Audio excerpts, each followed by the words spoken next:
Path of Exile Harvest is coming up quick, and you're probably wondering, what build should I play for the new league? Well, I spent some time, and over the last week or so, I tested 7 different starter builds, and I'm gonna give you my thoughts on how everything went. Hey guys, Big Ducks here, welcome back to the channel. Now, if you've been following my Twitch stream, you would know that I have been playing a whole bunch of starter builds, trying to test and see where everything's at.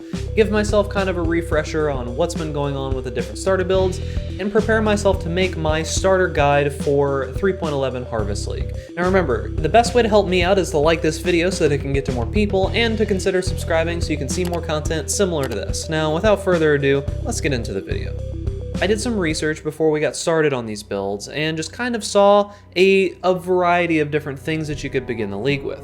Now what I want to say is that these might not particularly be the best builds that can take you all the way from the very beginning of the game to the very end of the game. That's not really the purpose here. These builds are just meant to take you to maps and maybe into whites, yellows, and potentially reds with some investment. So keep that in mind going into this video. Remember, you will get the full starter guide video of the ones that I personally think will be able to make it all the way through the game and give you a really solid league start, probably all the way into red maps. That will be coming soon.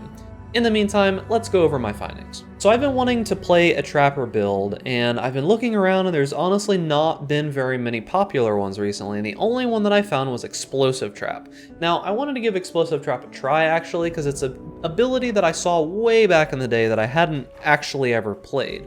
So we gave it a shot, we started leveling up Explosive Trap, and honestly, I was very surprised. So, as most of you probably know, I'm not a fan of mines whatsoever. I hate mines, I think the playstyle's terrible, but I actually do like traps. Mines have just such a clunky playstyle in my opinion, especially after the rework where they reserve mana whenever you're throwing them down and they're sitting on the ground. I really don't like mines, I like them less after the rework. Traps, however, you just toss traps on the ground, they go boom, and everything's good. So I actually kind of like them. We decided to go with Explosive Trap. Now, Explosive Trap worked really well. It honestly surprised me quite a bit. We combined this with Flamethrower Trap, because Explosive Trap does a decent amount of fire damage, and we combined this with a Flamethrower Trap that had combustion on it. Now, Explosive Trap is the main source of our damage here. We used it for clear, we used it for single target, we used it for pretty much everything. Flamethrower Trap was just kind of an additional toss out that we used maybe for some clear and mainly for bosses. Honestly, there were pretty much no downsides. The Saboteur Ascendancy is still really strong. Judging by what I've seen, they're not really making any changes to it whatsoever, which I'm kind of upset about. I would like to see some trap changes, just a little bit, right? Not a lot, but maybe some minor adjustments. Because I think that traps do need a little bit of gameplay help. The style is good, but it almost just kind of feels like you're playing, you know, like a spell build. You just throw in stuff and it hits, which is fine with me, but the main issue that I ran into with the Explosive Trap build was simply that mana can be a little bit rough later on. You just go through a ton of mana. Now this can be fixed with the gloves called Slave Driver's Hand, which makes it so that any traps that you throw are considered to have blood magic. You can get a couple things that fix this later on, but very, very early, the mana can get a little rough. And it got to the point where basically I was only using a few auras at most. So that's the only real downside that I had. Otherwise, this thing glided through the entirety of the game, no problems. It's probably going to make it into my legitimate starter builds, so be on the lookout for that. I'm gonna do a little bit more research and get you guys some more information about it, but definitely I would rate the Explosive Trap Saboteur, at least for the leveling process, pretty high. I'd say probably a tier 2 build for starting out. Next on the list, we've got my Bow Gladiator. Now this is a build that I played in Delirium League. I've got a full guide. You can find a link up in the corner of this video right now to that actual build guide.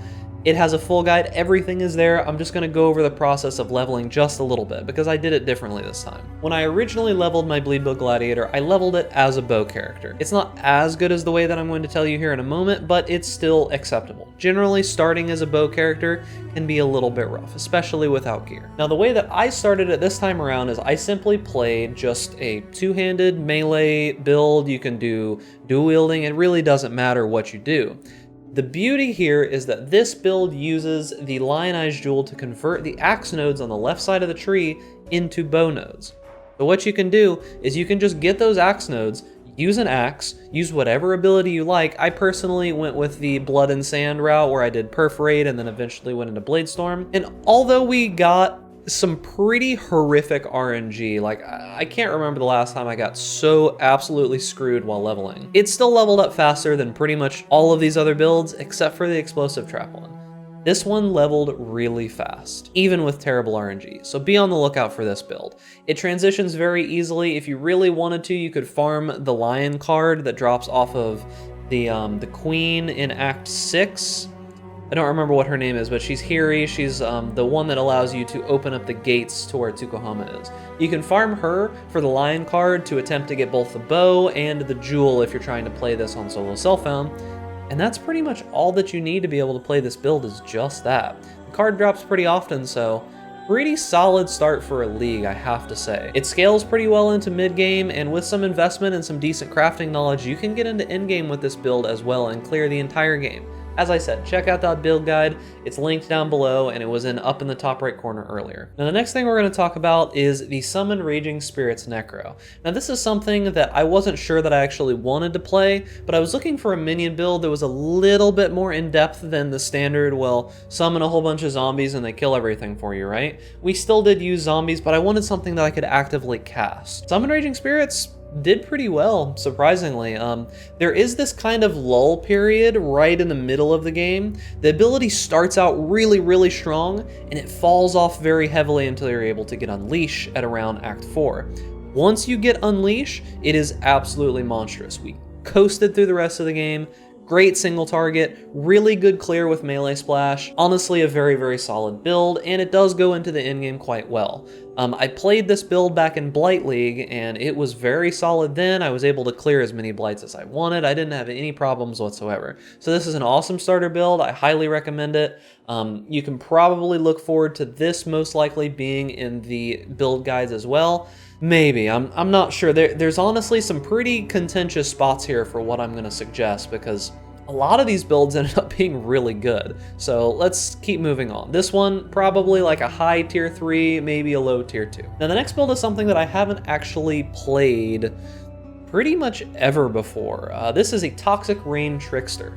Now Toxic Rain was an ability that I knew about back in the day, and so many people swear by this ability, but I'd just never gotten around to it. I was always like, well, if I'm gonna play a Chaos Damage Trickster, I'm just gonna play ED Contagion, which is still great, by the way. Still one of the best starting builds, if not the best starting build that there is. Toxic Rain, however, does give kind of a run for its money in the sense that it has better single target while having also worse clear. So you're trading a little bit of your clear for some single target, but Toxic Rain Trickster is really solid. I'm not gonna lie, it uses a lot of the same gear that the ED Contagion build would use, so make sure that you check out my ED Contagion guide. You can use a lot of that same gear. It all works perfectly fine for it, and you can honestly play the build very similarly as well. So this is an excellent build. It actually ran really well. We did get pretty lucky with the items that dropped, so keep that in mind. My interpretation here is a little bit tainted by the fact that we got probably some of the best boots that I've ever found leveling.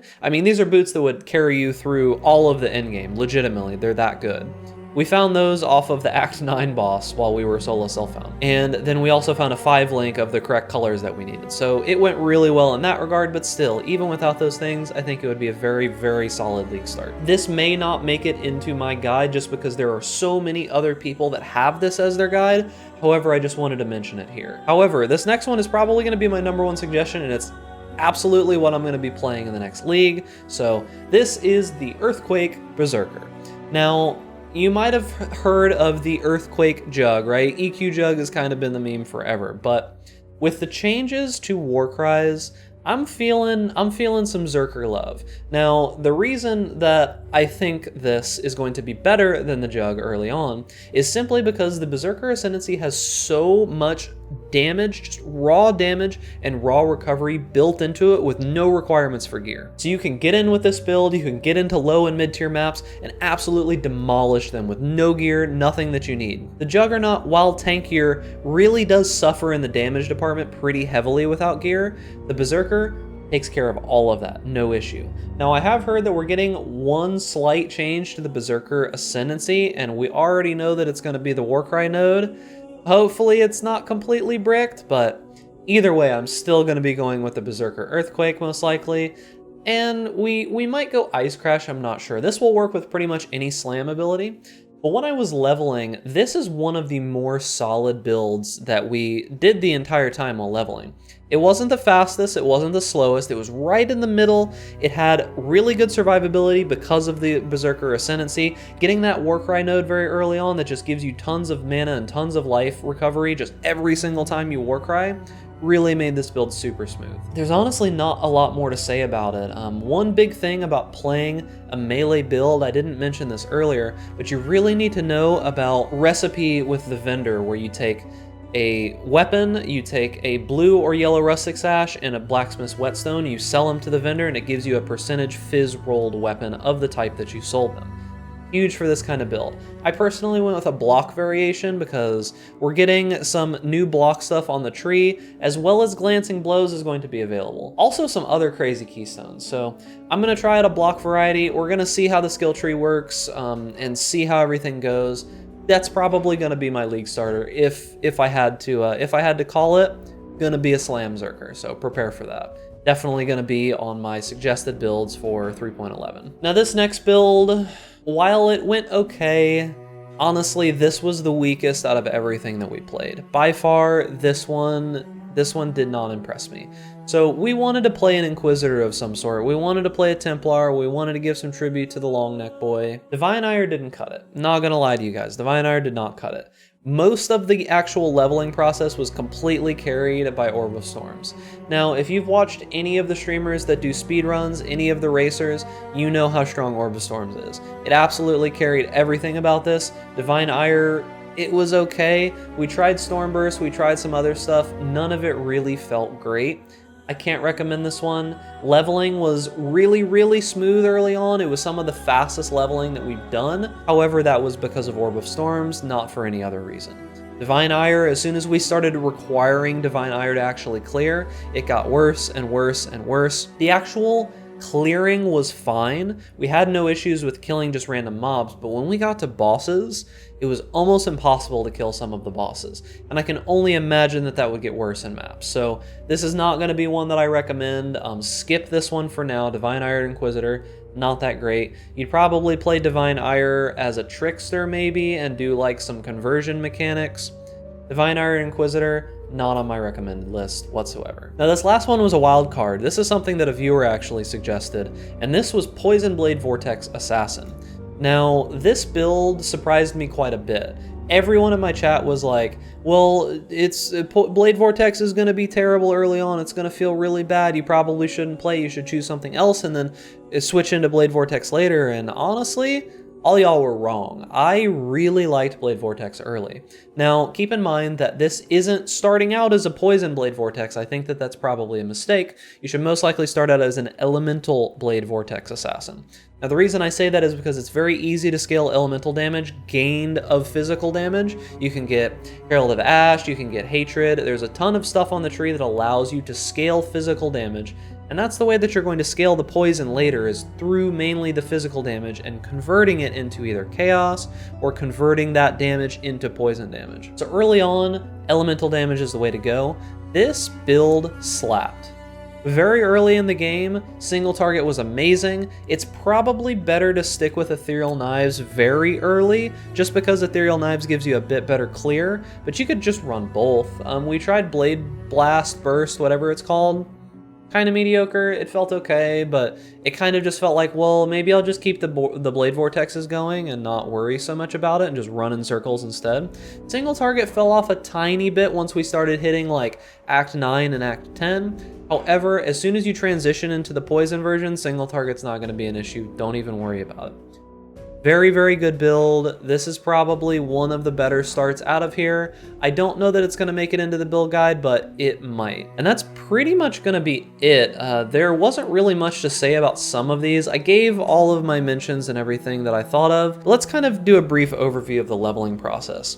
The things that I've learned from doing this is just reinforced what I already knew. Moving is the biggest thing. That's the absolute most important thing while you're leveling, is just moving, going as quickly as you can, and just getting through the acts themselves. You gotta think, most of the time spent is actually walking. Now, my Twitch chat trolled me quite a bit because they're like, haha, you're always dying on bosses, the DPS sucks. They said that for pretty much every single build because bosses are a little bit tough to kill sometimes. Ever since they did the changes, it hasn't been too great. But most of these builds did very well, besides the Inquisitor. Divine Ire was not too great. However, out of all of these, the one that performed the fastest was actually the Explosive Trap Saboteur. That was the first build that I played, was the fastest out of all of them. Second fastest was actually the Bow Gladiator, which we got the worst luck on imaginable. So I'd almost think that starting out as a bleed slash just duelist start with a melee gladiator start, it's probably one of the fastest ones that you can do, besides doing like a cookie cutter chaos spell slinger thing that's been going around right now, or just the standard Orb of Storm, Stormblast Mine start.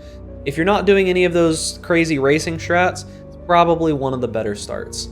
Besides that, Earthquake Berserker absolutely blew my mind because it's only getting buffed, right?